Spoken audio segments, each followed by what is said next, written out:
Can you imagine campaigning for human rights or social justice if mass murder and torture were legally permitted? It would be pretty difficult, right? If you're campaigning for environmental justice, climate justice, or the rights of nature, or if you're working in conservation at any level, this is exactly the problem you have. Because serious harm to nature is permitted. Destroying ecosystems right now is not a crime. At the time of recording this, during the COVID-19 pandemic, many polluting activities are on pause. But as the UN's Environment Chief has pointed out, nature has issued a warning. Pandemics could become more frequent if we return to destructive business as usual, because commercial exploitation and destruction of natural habitats and ecosystems upsets nature's balance. Indeed, the climate and ecological crisis already unfolding is the direct result of such disturbance and damage, sustained over decades.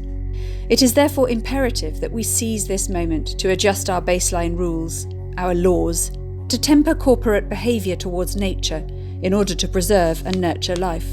There is no baseline rule that prohibits serious harm to nature, harm that has brought us to the brink we now stand on. There's a key piece of the jigsaw that is missing. A crime that is happening all around us and described in many different ways, but which has yet to be clearly named, even by many who confront it regularly.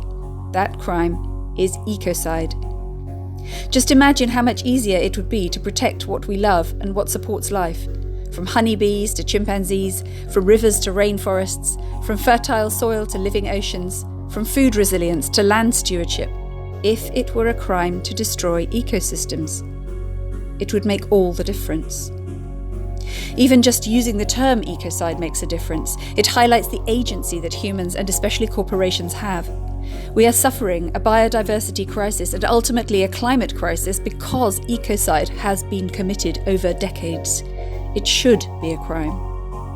And that's what we campaign for. Making ecocide an international crime. That's it. That's what we do. Ours is the only global campaign dedicated specifically to that.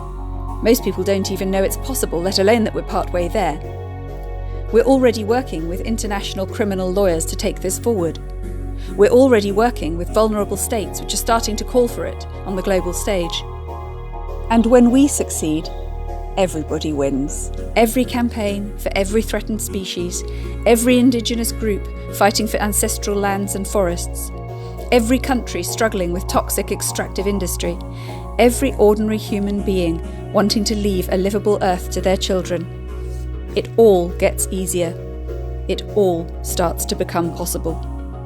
Making ecocide a crime really can change everything. So, consider supporting our work as part of what you do. Ecocide law is an essential offering to the discussion of how we avoid returning to destructive business as usual, as and when this pandemic is over.